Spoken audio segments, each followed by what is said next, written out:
Hi, I'm the OBG. I am, as you should be, very scared of the end of capitalism, unless it is only the end of monopolism, which is essentially an infantile behaviour. We will only get out of the situation when more people begin to realise that neoliberal economics and what calls itself capitalism are neither sound natural economics nor true capitalism.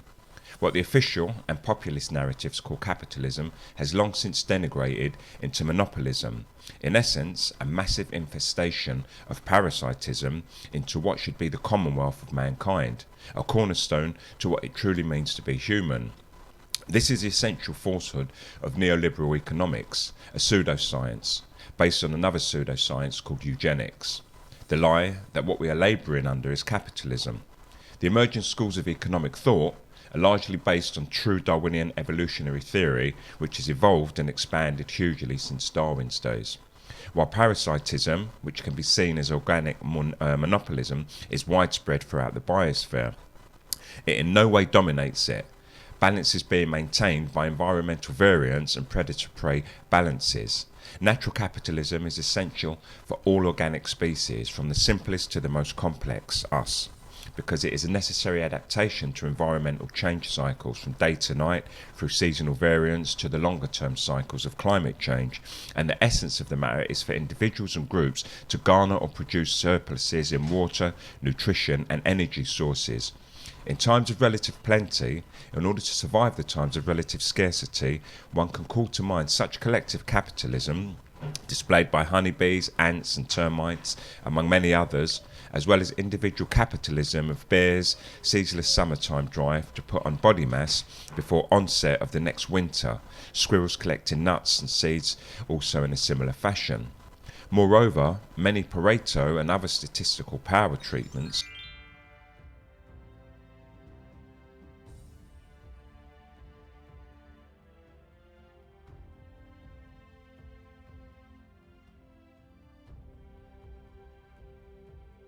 of organisms' behaviour, including that of mankind, show that even within naturally balanced systems there is always a tendency for a skewed distribution of earned and stored resources, but other than in civilized societies, there is a balance point of no greater than 60-40, which in human terms we can state as 60% of earnings and acquired wealth belong to 40% of the population, or its converse, 40% is owned but 60% of the population.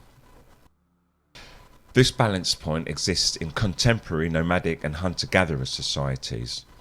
By stark contrast, in civilized societies, the power law ratios are now as high as 90-10. You can put that into words as I have done. Moreover, this is across the board, from the wealthiest to the poorest nations, and the variance in the various national ratios is directly proportional to the overall wealth of the nation. So we see ratios from 75-25 and upward. The only slightly different countries are those with truly mixed economies, like the Scandinavian and other countries in which wealth distribution is much the same as in the so-called free market countries, 90-10, whereas income distribution is more equitable at around 60-40.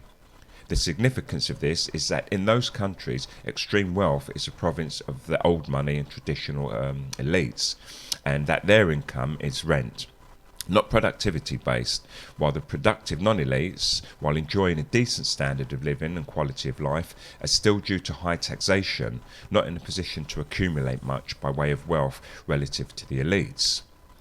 Taking contemporary and ancient Aboriginal cultures, it stands to reason that there will, in all fairness, be a skewed wealth income distribution, but not extremely skewed, for the simple reason that the governing elites, or rather guiding elders, have been around longer to gain more valuable experience and to accumulate highly greater surpluses than those who are younger, in a generalised sense. In that sense, the skewed wealth distribution cannot be viewed as being unfair or inequitable. On the contrary, given the elders' lifelong service to the group, it can in most cases be viewed as a just and fair reward for a life well lived and with meaningful purpose. So, given that we are evolutional biological apes, primates, we too are under the evolutionary imperative of natural capitalism, regardless of the sad fact that religious believers and atheists and non-believers alike don't have a clue nor actually acknowledge their own animal origin and nature. Many claim to be evolutionists, but scanty are those who actually know anything about themselves as evolutionary primates, and therefore haven't a clue how to live and constantly adapt to changing environments. Part of our nature is that we're all monopolistically inclined in one or more ways and to varying degrees, and that given the opportunity or having this necessary financial luck, we will all become monopolists and hugely defensive of the unfair advantage over others, as is our nerve-jangled response to those demands. The problem lies in our inappropriate, ignorant, ongoing response to that signalling.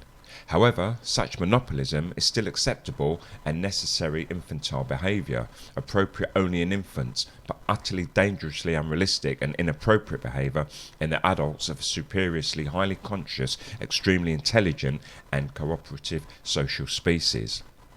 I am increasingly convinced that it is our lack of individual and collective cognitive and emotional maturity that makes capitalism, which is not consciously controlled and kept in balance by socially equitable and just mechanisms, to degenerate very rapidly into monopolism or intraspecies parasitism. We cannot dismiss capitalism as it is a natural economic necessity, but we can successfully manage it if we want to. If there is sufficient will at all levels of society, we can and must practice capitalism to our own and each other's benefit and that of all others in the shared environment. It is not our duty or even within our capabilities to prevent the extinction of other species, but it is within our power not to make an already difficult challenge more difficult or impossible for them. The official and populist narratives are so distorted that capitalism is conflated with monopolism and socialism is conflated with communism. True natural capitalism and natural socialism are not polar opposites, but essentially complementary. Neoliberal capitalism and ideological communism are both monopolistic in their intentions and their actions. I'm the OBG. There's a man who contradicts. Wait, he's the type of guy to you. There's no first place, but he's part of a race. Eyes lie, but take a look inside. They mirror the sights you'll see.